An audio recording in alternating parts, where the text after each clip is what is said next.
খবরের কাগজে নিকুচি করেছে। কি হল হে? হঠাৎ খবরের কাগজের উপর চটলে কেন? না, চটে করি কি বল দেখি। কাগজে নতুন কোনো খবর নেই মাই। পৃথিবীকে তোমার আর পছন্দ হচ্ছে না? তাহলে তুমি আবার মঙ্গল গ্রহে ফিরে যেতে চাও? দেখা দেশ আর দেখতে ইচ্ছে নেই, তার চেয়ে চন্দ্রলোকে যাও ভালো। ওরে বাপরে, সেখানে ভয়ানক শীত হয়। তাহলে পাতালে যাই, চল। চন্দ্রলোকে গেলেও তোমাকে পাতালে থাকতে হবে। সেখানে মাটির ওপরে চিরতুষারের রাজ্য। পণ্ডিতরা তাই সন্দেহ করেন চন্দ্রলোকের জীবরা পাতালে থাকে যান। কিন্তু চন্দ্রলোক যাব কেমন করে সে কথা পরে ভাবা যাবে। আপাতত রামহরির পায়ের আওয়াজ পাচ্ছি।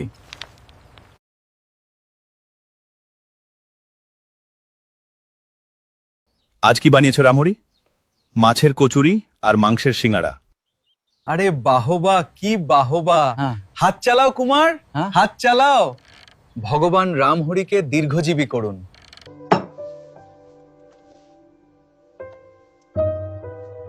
দেখতেই রামহরি। কে ডাকে? একটি ভদ্রলোক তোমাদের সঙ্গে দেখা করতে চান। তাকে বৈঠকখানায় বসিয়ে রেখে এসেছি।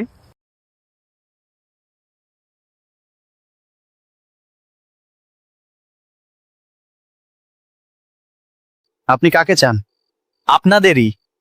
আপনারা আমাকে চেনেন না, আমি চিনি। আমার নাম মানিকলাল বসু, আমার বাড়ি খুব কাছেই।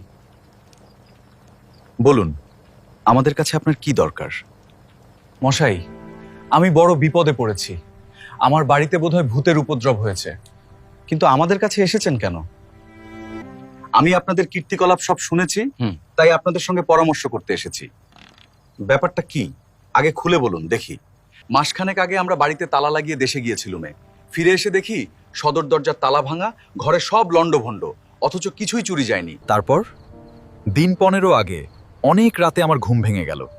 জেগে উঠেই শুনলুম আমার কুকুরটা বেজায় চিৎকার করছে না। ঘর থেকে বেরিয়ে দেখি আমার কুকুরটাকে গলা টিপে কে মেরে ফেলেছে, আর তার মুখে লেগে রয়েছে এক খাবালা লোম। কাল রাত্রে হঠাৎ শুনলুম বাড়ির ছাদের ওপর দুমদুম করে পায়ের শব্দ হচ্ছে। বন্দুকটা নিয়ে একটা ফাঁকা আওয়াজ করতেই শব্দ থেমে গেল। মানিকবাবু, কি ভাবছেন? ভাবছি মাথা আর মুন্ডু, আকাশ আর পাতা। ভেবেও কোনো কুলকিনারা পাচ্ছেন না বুঝি? অকুলে ভেসে কুলকিনারা খুঁজে লাভ? আমি এখন মরিয়া হয়ে উঠেছি। তাহলে এখন আপনার আর কোনো দুঃখ নেই তো? কাঁধের ওপরে মাথা নিয়ে আর কি কখনো দেশে ফিরতে পারবো?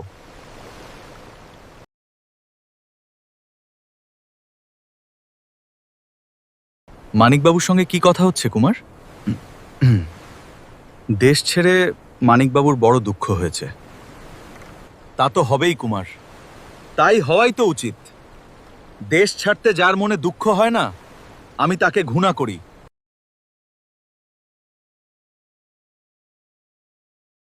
জাহাজে উঠে পর্যন্ত দেখছি এ বেয়ারা চেহারা লোকটা সব জায়গাতেই খালি আমাদের পিছনে পিছনে ঘুরছে। কেউ আর আমাদের পিছুই বা নিয়েছে কেন?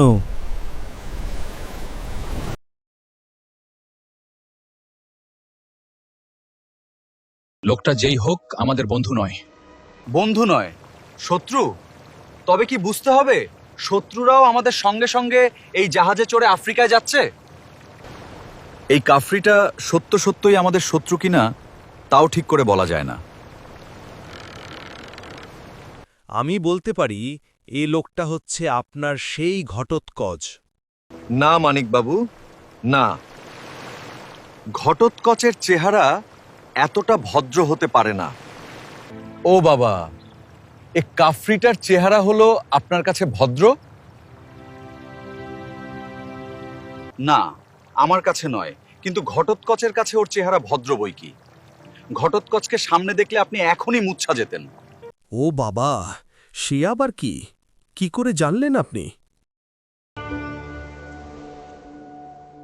আমার কাছে প্রমাণ আঁকে দিয়েছিলে।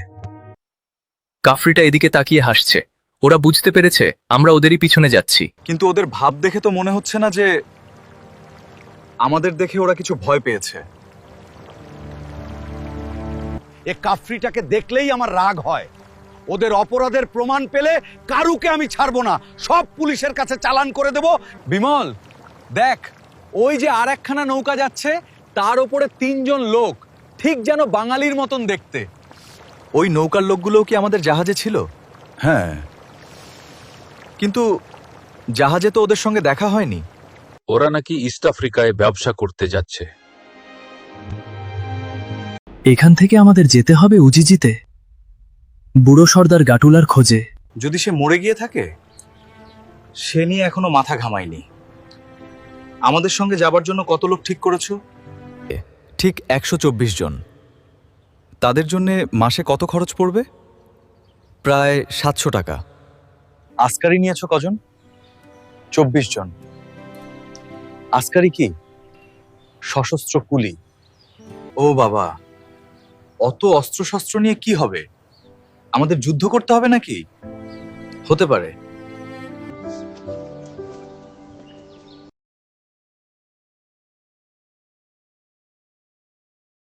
মানিকবাবুর মেজো কাকা যে ম্যাপ দিয়েছেন, সেখানে তুমি কোথায় রেখেছো?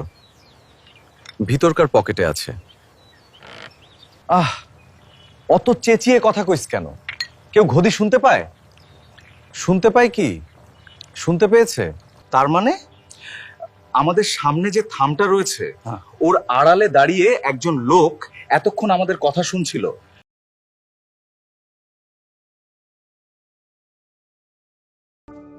ছোট কাকা, ও ছোট কাকা!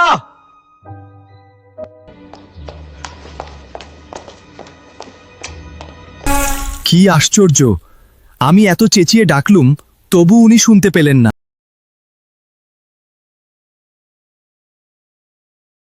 মাখনবাবু আপনার ডাক শুনতে রাজি নন কেন? উনিই যে ঘটোৎকচের প্রভু। আমার মনের ক্যামেরায় আমি মাখনবাবুর ফটোগ্রাফ তুলে নিয়েছি। ওর মুখ আর ভুলবো না। বিমল, মাখনবাবু টের পেয়েছেন ম্যাপখানা কোথায় আছে। ম্যাপখানা তুমি অন্য কোনো জায়গায় লুকিয়ে রাখো।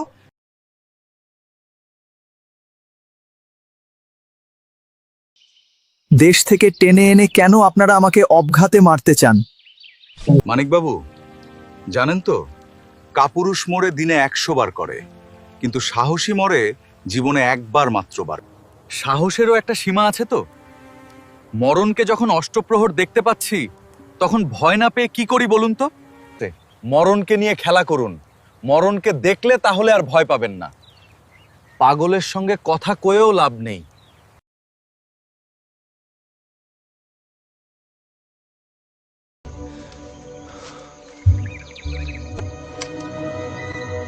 বিমল, আর রক্ষে নেই, আমাদের অন্তিম কাল উপস্থিত। এরা আমাদের আক্রমণ করবে। এরা যেমন নিষ্ঠুর তেমনি বলিষ্ঠ। বনের হিংস্র পশুরা পর্যন্ত ভয়ে এদের ছায়া মারায় না। এরা কি জীব তা জানো তো? এরা কালো, কুৎসিত, মানুষের মতন, অথচ অমানসিক, ভীষণ মুখ। এরা গরিলা। মরবার জন্য প্রস্তুত হও। বন্দুক ছোড়ো কুমার।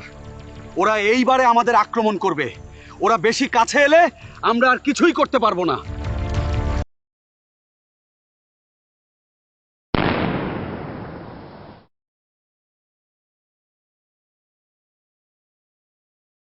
কারা যেন ধেয়ে আসছে। ওরা কারা আসছে?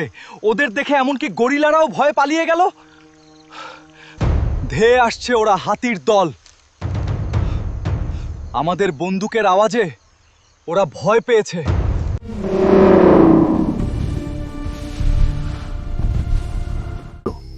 কিন্তু মানিকবাবুর কোনো খোঁজই তো পাওয়া গেল না।